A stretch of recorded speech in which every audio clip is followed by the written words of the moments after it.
Hello friends, WS cube tech के channel पे मैं सुरेंद्र आपका एक बार फिर से वेलकम करता हूँ। फ्रेंड्स, आज हम लोग यहाँ बात करने वाले हैं अपने एक और नए टॉपिक को लेकर के। आज जो अपने पास टॉपिक है उसका नाम है अपने पास MS एक्सेल यानी कि माइक्रोसॉफ्ट एक्सेल। दोस्तों, अभी तक हम लोग डिस्कस कर चुके हैं अपने ऑलमोस्ट सारे टॉपिक्स हम लोग डिस्कस कर चुके हैं अपने माइक्रोसॉफ्ट वर्ड को लेकर के। माइक्रोसॉफ्ट वर्ड जो है दोस्तों, उसमें हम लोगों ने बहुत सारे काम किए। जैसे हम लोगों ने अपने डॉक्यूमेंट्स को क्रिएट किया, डॉक्यूमेंट में दोस्तों टेक्स्ट को डाला, उसमें अपने इमेज को डाला, उसमें दोस्तों हम लोगों ने चार्ट को इंसर्ट किया, हमने उसके अंदर टेबल को इंसर्ट किया। ऐसे बहुत सारे काम हम लोग अभी तक कर चुके हैं। लेकिन दोस्तों, जब हम बात करते हैं कि अगर आप एक टेबुलर डेटा स्टोर करना चाहते हैं और साथ में उसकी जो रेंज है वो थोड़ी ज़्यादा हो, ठीक है? जैसे दोस्तों मैं चाहता हूँ 10,000 लोगों का डेटा स्टोर करना, तो वो दोस्तों मैं अपने माइक्रोसॉफ्ट वर्ड में नहीं कर पाऊँगा। सपोज़ मैं आपसे कहता हूँ कि मुझे वहाँ जो है वो 15 टू 20 फ़ील्ड्स जो है वो चाहिए। जैसे मुझे एक स्टूडेंट का नाम चाहिए, उनका एड्रेस चाहिए, उनका मोबाइल नंबर चाहिए दोस्तों, उसके अलावा उनका ईमेल आईडी, उनका ब्लड ग्रुप, पापा का नाम, मम्मी का नाम, पता नहीं कितनी सारी इन्फॉर्मेशन मैं लेना चाहता हूँ। तो दोस्तों, ये जो टेबुलर फॉर्मेट रहेगा, ये हम लोग अपने माइक्रोसॉफ्ट वर्ड के अंदर दोस्तों नहीं बना सकते हैं, क्योंकि वहाँ अपने पास पेज की एक रेंज होती है। मैक्सिमम आप जो है वो A4 की साइज़ अगर पेपर ले रहे हैं, तो दोस्तों उसमें आप जो है वो करीब 3, 4 या 5 जो है आप कॉलम्स को यूज़ कर सकते हैं, उससे ज़्यादा आप नहीं कर पाते हैं। फिर आपके पास कॉलम की साइज़ बहुत पतली हो जाएगी, जिसमें आपको डेटा स्टोर करना, देखना, प्रिंट करना बहुत दिक्कतें आती है। तो दोस्तों, उसी टॉपिक्स को हम लोग आगे कंटिन्यू करते हैं अपने एक्सेल में। एक्सेल जो होता है दोस्तों, उसमें भी हम लोग जो है डेटा स्टोर करते हैं, जैसे माइक्रोसॉफ्ट वर्ड की टेबल में भी हम लोग कर रहे थे। लेकिन दोस्तों, बहुत सारे फीचर्स जो हैं वो माइक्रोसॉफ्ट वर्ड से ज़्यादा आपको माइक्रोसॉफ्ट एक्सेल में मिलते हैं। जैसे दोस्तों, यहाँ पर आप जो है वो फॉर्मूला अप्लाई कर सकते हैं, फंक्शन अप्लाई कर सकते हैं, ऑटो कैलकुलेट आप लोग कर सकते हैं, ऑटो अपडेट आप लोग यहाँ पर कर सकते हैं। बहुत सारे फीचर्स आपको माइक्रोसॉफ्ट एक्सेल में देखने को मिलते हैं। कॉमन बात करें दोस्तों, तो माइक्रोसॉफ्ट एक्सेल जो आपके पास होता है, ये कहलाता है आपके पास एक स्प्रेडशीट प्रोग्राम। स्प्रेडशीट का मतलब है दोस्तों ऐसी फाइल, ऐसी शीट जो बहुत ज्यादा फैली हुई है। दोस्तों, आप लोग जानते होंगे, आपने वो देखे होंगे कई बार बही खाते। जैसे मैं अगर बात करता हूँ कमर्शियल, तो दोस्तों हम लोगों ने देखे होंगे कई बार कि एक बड़ा सा पेज होता है जिसमें बहुत सारी एंट्रीज होती है, बहुत बड़ा आपके पास पेज होता है। तो वो जो है, अगर हम बात करें, अगर आपका कंटेंट उससे भी ज्यादा हो, ठीक है, वो जो शीट है आपका डेटा अगर दोस्तों उससे भी अगर ज्यादा होता है, तो फिर हम लोग वहां जो है, जैसे वर्ड में हम लोग यूज नहीं कर पा रहे थे, तो स्प्रेडशीट प्रोग्राम जो है वो एक ऐसी शीट है जो बहुत ज्यादा फैली हुई है। कितनी ज्यादा फैली हुई है दोस्तों? बहुत ज्यादा में क्या, कि यहाँ पर जो है वो कॉलम्स और रोज में आपको अपने डेटा को स्टोर करवाता है, क्योंकि मैं आपसे कह चुका हूं कि दोस्तों ये टेबुलर फॉर्मेट में डेटा को स्टोर करवाता है। अब एक टेबल में रो और कॉलम है, तो दोस्तों यहाँ पर कितने रोज आपको मिलती है? दोस्तों 10,48,000, मतलब 10,48,576।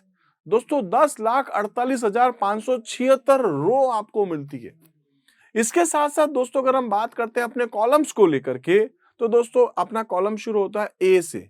ए, फिर बी, फिर सी, फिर डी, फिर ई, एफ, जी, एच, और ऐसे चलते हुए दोस्तों आप जो है वो जाके पहुंच जाते हैं जेड पे। तो जेड तक जाते जाते दोस्तों आपके पास हो चुके हैं 26 कॉलम। इसके बाद आपको ऐसा नहीं कि यही खत्म हो गया, उसके बाद दोस्तों आपको मिलता है A B, A C, A D, ऐसे दोस्तों ए जेड। उसके बाद दोस्तों B B, B C, B D, खत्म, बी जेड। फिर उसके बाद सी ए, ऐसे करते हुए दोस्तों आप लोग पहुंच जाएंगे जेड जेड। उसके बाद में भी अभी खत्म नहीं हुआ दोस्तों, आपका लास्ट जो कॉलम होता है वो होता है एक्स एफ डी।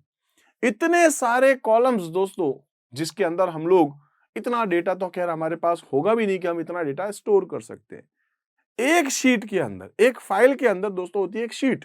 आप लोग जानते होंगे, जैसे हम लोग कई बार अपने प्रोजेक्ट्स जमा करवाते हैं अपनी स्कूल कॉलेजेस में, उसमें दोस्तों हम लोग एक फोल्डर लेते हैं, प्लास्टिक वाला एक फोल्डर, और उसके अंदर हम लोग एक पेपर डालते हैं, एक शीट डालते हैं, एक पेपर A4 साइज की शीट, एक A4 साइज का पेपर। तो वो जो एक पेपर होता है उसको अपन क्या बोलते हैं जनरल लैंग्वेज में? एक शीट है आपके पास। ऐसे ही बहुत सारी शीट आप उसमें डालते हैं। तो दोस्तों यहाँ पर हम लोग स्प्रेडशीट प्रोग्राम के अंदर क्या कह रहे हैं कि स्प्रेडशीट जो फाइल है आपके पास में, उसको तो हम लोग बोलते हैं एक वर्कबुक। जैसे आपकी एक बुक होती है, उसमें बहुत सारे पेपर होते हैं, बहुत सारी शीट्स होती है। तो दोस्तों आपके पास यहाँ पर एक्सेल की जो फाइल होती है उसको हम लोग क्या बोलते हैं? वर्कबुक। वर्कबुक के अंदर आपके पास जो दोस्तों होती है बहुत सारी शीट्स, और वो जो शीट्स है हर एक शीट में दोस्तों इतना डेटा आप स्टोर कर सकते हैं। मैं वापस बता देता हूं दोस्तों यहां पर कि हमारे पास जो है एक्सेल के अंदर सबसे इंपॉर्टेंट क्या होता है दोस्तों, तो हम बात करेंगे कि हमारे पास यहां पर होती है एक वर्कबुक।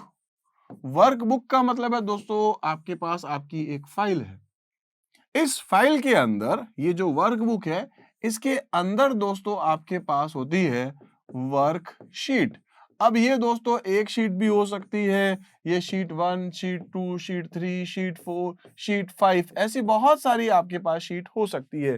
दोस्तों यकीन करिए आपके पास एक फाइल के अंदर एक जो शीट है, और ये जो शीट है दोस्तों वो हो सकती है आपके पास 256 256 आपके पास दोस्तों यहाँ पर वर्कशीट्स हो सकती है। ये माइक्रोसॉफ्ट एक्सेल आपको ऑफिशियली कहता है। लेकिन ऐसा नहीं कि इसके बाद में आप नहीं ले सकते दोस्तों, इसके बाद में भी अगर आप चाहें तो आप इंसर्ट कर सकते हैं। ये तो एक लिमिट उसने दिखा दी है, 256 शीट डाल सकते हो। लेकिन दोस्तों जब प्रैक्टिकली आप अगर 256 शीट इंसर्ट करते हैं उसके बाद में भी आप यहाँ पर अपनी शीट्स को इंसर्ट कर सकते हैं। अब अगर अपन बात करते हैं दोस्तों इस शीट के अंदर कितना डेटा आप डालेंगे। मैंने ऐसे ही एक बार दोस्तों अपनी स्कूल में कुछ बच्चों को बोला कि अपनी स्कूल में आज तक कितने बच्चे पढ़ के गए होंगे। तो उन्होंने बोला सर 50,000, 60,000, किसी ने कहा 1 लाख, किसी ने कहा 2 लाख, किसी ने कहा 5 लाख। मैंने कहा फिर? बोले बस इससे ज्यादा कहाँ। तो मैंने कहा अगर आपकी स्कूल में सपोज 10 लाख से भी ज्यादा बच्चे पढ़ चुके होते तो दोस्तों वो तो आपकी एक शीट में डेटा आ चुका होता। ये ऐसे बहुत सारे कॉलम्स हैं दोस्तों। आपका कॉलम शुरू हुआ है ए से, फिर बी, फिर सी, डी, ऐसे करते हुए आपके पास लास्ट है एक्स, एफ, डी। इतने सारे दोस्तों कॉलम्स आपके पास होते हैं। और अगर अपन रोज की बात करते हैं तो दोस्तों बहुत सारी आपके पास यहाँ पर रो भी होती है, और ये जो रो है वो शुरू होती है 1, 2, 3 ऐसे करते हुए दोस्तों 10,48,576 इतनी सारी रो इसके अंदर होती है। तो इतना सारा डेटा दोस्तों अगर आप चाहो तो एक शीट के अंदर स्टोर करके रख सकते हो। अगर आपको लगता है कि ये डेटा कम पड़ रहा है तो दोस्तों उस सिचुएशन में आप दूसरी शीट भी ले सकते हो। अगर ये कम पड़ रहा है तो एक और शीट आप ले सकते हो। हालांकि दोस्तों हम लोग इतना डेटा कभी भी अपनी शीट के अंदर नहीं रखते हैं। अगर मैं प्रैक्टिकली बताऊं तो मैं क्या करता हूं, एक एक्सेल की फाइल ओपन करता हूं, यानी एक्सेल की वर्कबुक ओपन करता हूं। उसके अंदर दोस्तों एक शीट है, इस शीट का मैं एक नाम रख सकता हूं, जैसे मैंने नाम रख दिया दोस्तों 9th ए। अब 9th ए में दोस्तों शायद 40-45 बच्चे होंगे। 9th जो है ए, इसके अंदर दोस्तों मैक्सिमम मेरे पास 40 to 45 स्टूडेंट्स होंगे। उनकी एंट्री मैंने कर ली। अब ऐसे ही दोस्तों अगर मुझे कुछ काम था 9th बी के लिए तो मैं ऐसी एक दूसरी फाइल बना लूंगा, इस फाइल के अंदर एक दूसरी शीट बना लूंगा और उसका मैं नाम रख दूंगा 9th बी। ऐसे ही दोस्तों एक और अगर मेरे पास 9C का डेटा मुझे स्टोर करना हुआ तो इसी फाइल के अंदर एक और शीट बना लूंगा और उसका नाम रख लूंगा मैं 9C, इस टाइप से।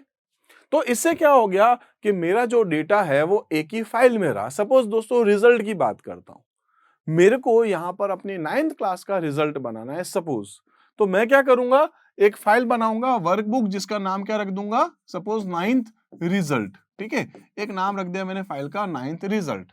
और उसके अंदर दोस्तों ये जो अगर अपन बात करेंगे जो आपकी फाइल है, यहाँ आपको नीचे की तरफ जो है ऐसे कुछ टैब दिखाई देते हैं। इसका नाम रख दूंगा मैं 9th ए, दूसरे का नाम रख दूंगा दोस्तों 9th बी, ऐसी एक और शीट है उसका नाम 9C, ऐसी एक और है जिसका नाम हो जाएगा 9th डी, ई, एफ, जी, एच, आई, जितने भी आपके सेक्शन है 8-9 सेक्शंस जो भी है उन सभी के अकॉर्डिंग दोस्तों मैंने यहाँ पे क्या कर दिया, अपनी शीट बना दी है।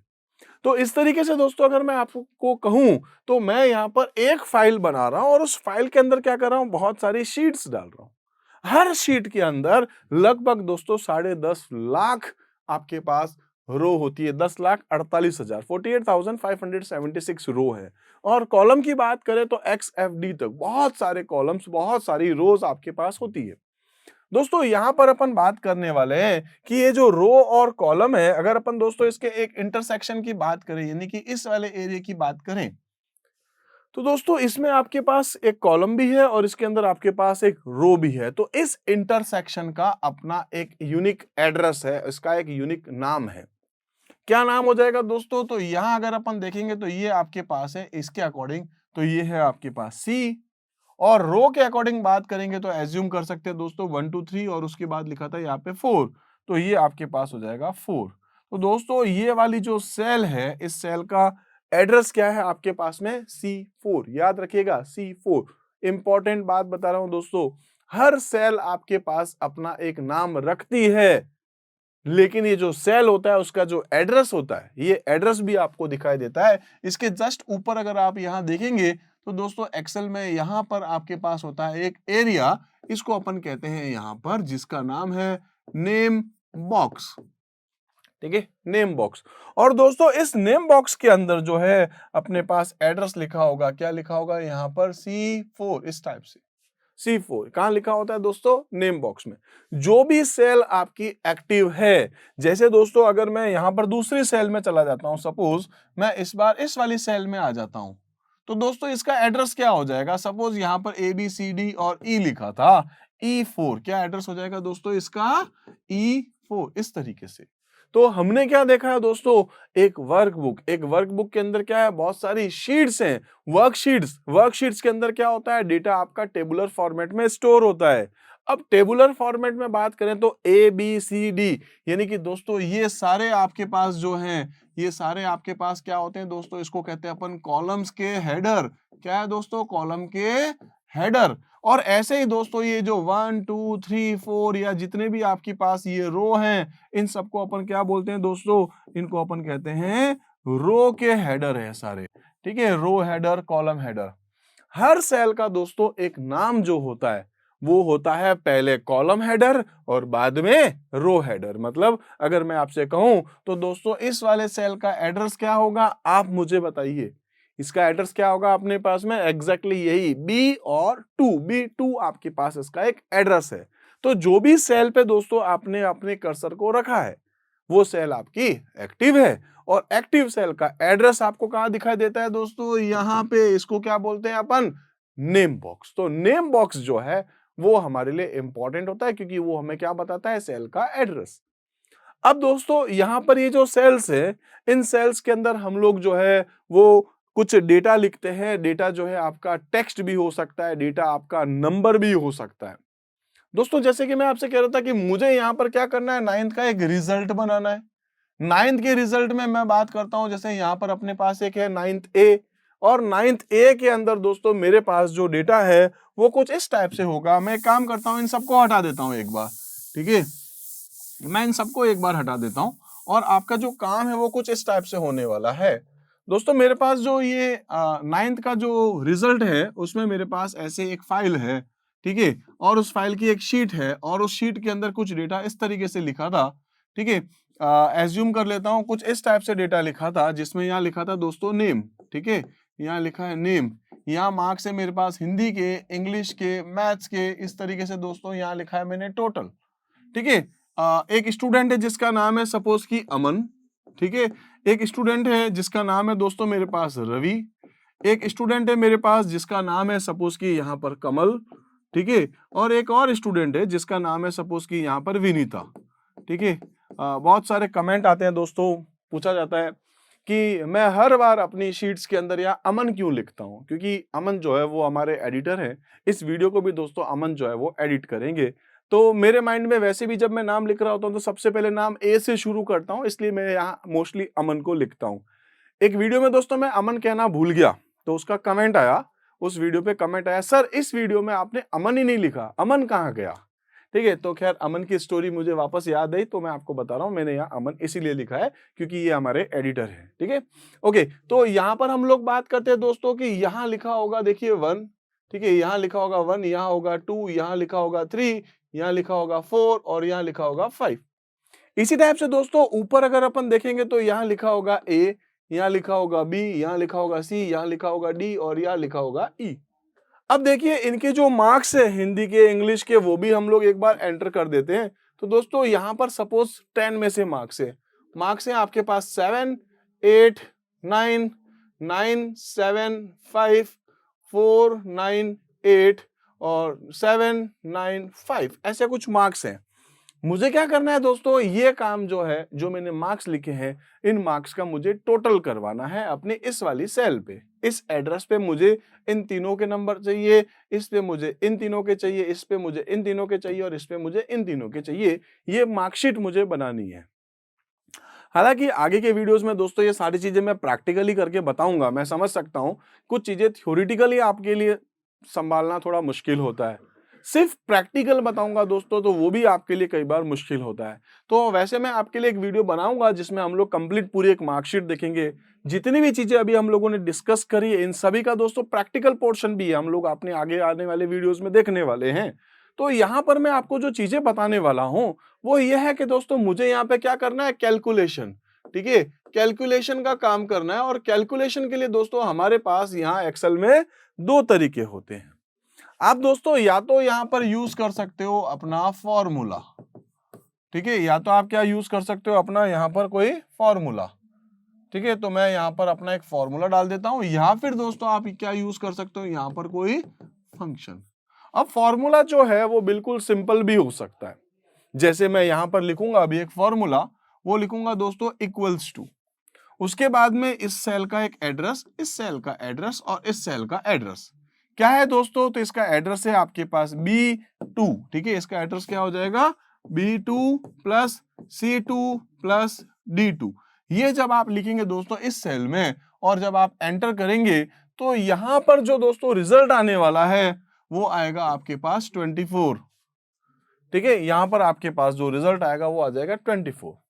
सिमिलर दोस्तों यही काम आपको इस सेल के लिए भी करना पड़ेगा। तो यहां पर आप क्या लिखेंगे, इस बार आप लिखेंगे equals to B3 plus C3 plus D3, क्योंकि इस बार रो आपकी चेंज होगी। अभी हम लोग रवि की सम यहां पर करने वाले हैं, तो रवि का टोटल आ जाएगा। सेम दोस्तों यहां पर आप क्या लिखेंगे, equals to B4 plus C4 plus D4, और ऐसे ही यहां पर आप B5 plus C5 plus D5 लिखने वाले हैं। तो ये आपके पास जो है वो क्या है, सारे फॉर्मूला। और फॉर्मूला जो है वो दोस्तों बहुत ज्यादा सिंपल भी हो सकते हैं, फॉर्मूला आपके पास कॉम्प्लेक्स भी हो सकते हैं। फॉर्मूला जो है वो इस तरीके से हम लोग लिखते हैं जो हमारे लिए बहुत इजी हो लिखना, या वो चीजें जो रेडीमेड आपके पास जो फंक्शंस होते हैं उनमें अवेलेबल नहीं होते। इसी टाइप से फंक्शंस क्या होते हैं, तो दोस्तों जो फंक्शंस हम लोग लिखते हैं, तो फंक्शन में लिखते हैं इक्वल्स टू सम। सम के बाद दोस्तों हम लोग यहाँ पर एड्रेस बता सकते हैं, रेंज बता सकते हैं जहां से आप सम करवाना चाह रहे हैं। जैसे दोस्तों अगर आप लिखते हैं सम 7,2 करके, जब आप एंटर करेंगे तो वहां पर जिस सेल में भी लिखोगे वहां आउटपुट आएगा आपके पास में 9, यानी 7 प्लस 2। ऐसे ही दोस्तों बहुत सारे फंक्शन होते हैं, जैसे आपके पास सम करता हूं मैं लिखता हूं 7,2,3। ऐसे ही दोस्तों इक्वल्स टू एवरेज होता है, AVERAGE, एवरेज। एवरेज में लिख देता हूं दोस्तों, सपोज 7,2,3,2, सपोज इस टाइप से मैंने लिख दिया, कॉमा 1 भी कर देता हूं सपोज, ठीक है? तो 7 plus 2 plus 3 plus 2 plus 1 divide by जितने भी नंबर है 5, एक एवरेज आ जाएगा आपके पास। क्या हो गया, तो दोस्तों ये आपके पास हो चुके हैं कुल मिलाकर के 15। 15 डिवाइड बाय 5 इक्वल्स टू 3। तो दोस्तों जिस सेल में आप ये लिखेंगे वहां तो आपके पास क्या आएगा, आंसर 3। जिस सेल में आप ये लिखेंगे वहां आपके पास आंसर आएगा 12। ऐसे ही दोस्तों अगर आप लिखेंगे इक्वल्स टू, और इस बार दोस्तों मैं यहां पर यूज कर लेता हूं फंक्शन जिसका नाम है मैक्स। मैक्स में लिख देता हूं 7,2,9,5,1, ऐसे ही मैं लिख देता हूं, ठीक है? 5,1। दोस्तों अगर एंटर करोगे कहीं लिख करके, तो इसमें से सबसे बड़ा नंबर कौन सा है, 9, इसलिए आउटपुट क्या आएगा, 9। ऐसे ही अगर आप लिखेंगे दोस्तों सपोज की मिन, ठीक है, मिन ऑफ 1, 2, 9, 5, जो भी आपने लिखा है, तो इसमें आउटपुट आपके पास क्या आएगा, 1, क्योंकि 1 क्या है आपके पास, मिनिमम नंबर है। तो मिन क्या है, मैक्स क्या है, एवरेज क्या है, सम क्या है, काउंट क्या है, काउंट इफ है, प्रोडक्ट है, ठीक है? ऐसे बहुत सारे फंक्शंस आपके पास जो है एक्सेल में अवेलेबल होते हैं। तो वो सारे आपके पास इनबिल्ट होते हैं, इसलिए जो इनबिल्ट आपके पास फंक्शंस होते हैं, ठीक है, उनको हम लोग यहाँ पर क्या बोलते हैं, फंक्शंस। और जो आपके पास इनबिल्ट नहीं है, या आप जिनको अपने अकॉर्डिंग कस्टमाइज करना चाहते हैं, तो दोस्तों उसको अपन क्या कह देते हैं, फॉर्मूला। बहुत बड़ी बात है दोस्तों कि फॉर्मूला और फंक्शन के पहले हम लोग जिस सिंबल को यूज करते हैं वो आपके पास क्या होता है दोस्तों, इक्वल, ठीक है, इक्वल याद रखिएगा। एक है आपके पास इक्वल। ऐसे ही दोस्तों मैं आपको एक और चीज बताने वाला हूं जो है आपके पास रेंज, ठीक है। तो मैं एक काम करता हूं, यहां पर थोड़ा सा एरिया मैं खाली कर देता हूं जिसके थ्रू मैं आपको समझा पाऊंगा। अब रेंज, रेंज क्या होता है? रेंज का मतलब होता है कि कंटिन्यूअस लोकेशन। जैसे मैं दोस्तों यहां लिखता हूं इक्वल्स टू सम ऑफ, ये जो एड्रेस है क्या है दोस्तों, B2। तो मैं क्या लिखूंगा यहां पर, B2 C2 D2। इस टाइप से आप जब लिख करके एंटर करेंगे जिस सेल में भी, वहां पर इन सेल की वैल्यूज का सम आ जाएगा। अगर दोस्तों ये वैल्यू थोड़ी ज्यादा होती, मतलब 5 10 आपके पास अलग अलग कॉलम्स होते और कंटिन्यूअसली होते, तो आप सभी का एड्रेस लिखते जैसे B2 plus C2 plus D2 plus E2 plus F2 plus आगे इस तरीके से। अगर आपको लगता है दोस्तों स्टार्टिंग पॉइंट और एंडिंग पॉइंट कंटिन्यूअसली आपको अगर लिखना है, तो आप वो भी कर सकते हैं। क्या लिख सकते हैं? Equals to some of B2 से लगा करके D2 तक की जो वैल्यू है उसके ऊपर आपको क्या करना है? सम करना है। तो ये आपके पास आएगा रेंज। रेंज के लिए जो आपके पास सिंबल है वो है दोस्तों आपके पास कॉलन। याद रखिएगा, कॉलन। जब आप एक स्प्रेडशीट पे काम करते हैं, जब आप एक्सेल में काम करते हैं, तो दोस्तों आपको इक्वल के बारे में जानना जरूरी है, कॉलन के बारे में जानना जरूरी है। आगे जाते हुए दोस्तों मैं आपको यह भी बताऊंगा कि रेफरेंस होते हैं आपके पास में, यानी कि जो एड्रेस है, ये वाला एड्रेस, क्या एड्रेस है दोस्तों? D2। तो ये D2 क्या आपके पास सेल एड्रेस है, सेल रेफरेंस। ये भी आपके पास दोस्तों बहुत अलग अलग टाइप के होते हैं। जैसे दोस्तों आपके पास होता है मिक्स्ड। मिक्स्ड को बाद में बात करें तो दोस्तों पहले कर सकते हैं रिलेटिव रेफरेंस से एब्सोल्यूट रेफरेंस से। रिलेटिव और एब्सोल्यूट रेफरेंस दोस्तों मैं आपको प्रैक्टिकली करके दिखाऊंगा, आप अच्छे से समझ पाएंगे। और इन दोनों का मिक्सचर होता है जिसको अपन कहते हैं मिक्स्ड रेफरेंस।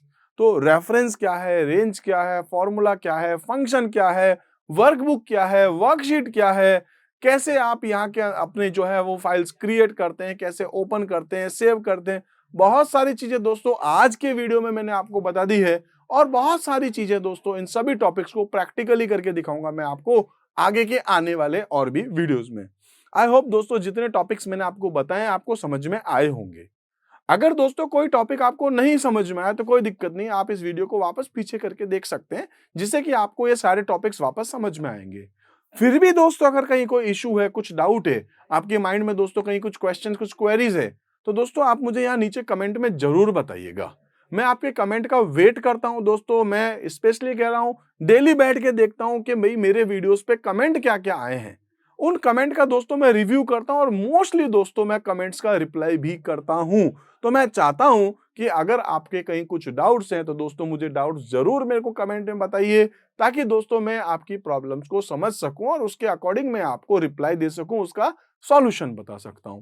दोस्तों ये वीडियो आपको कैसा लगा है, इसके लिए दोस्तों मैं चाहूंगा कि आप मुझे कमेंट में जरूर बताएं। अगर कुछ कहना चाहें बोलिए सर, है ना। तो मिलते हैं दोस्तों अपने अगले वीडियो में एक और नए टॉपिक के साथ, सारी चीजें प्रैक्टिकली बताऊंगा। तो इस तरीके से दोस्तों आज इस वीडियो में हम लोग इतना ही देखते हैं। मिलते हैं अपने अगले वीडियो में, तब तक के लिए आप मेरे साथ जुड़े रहिए। Thank you.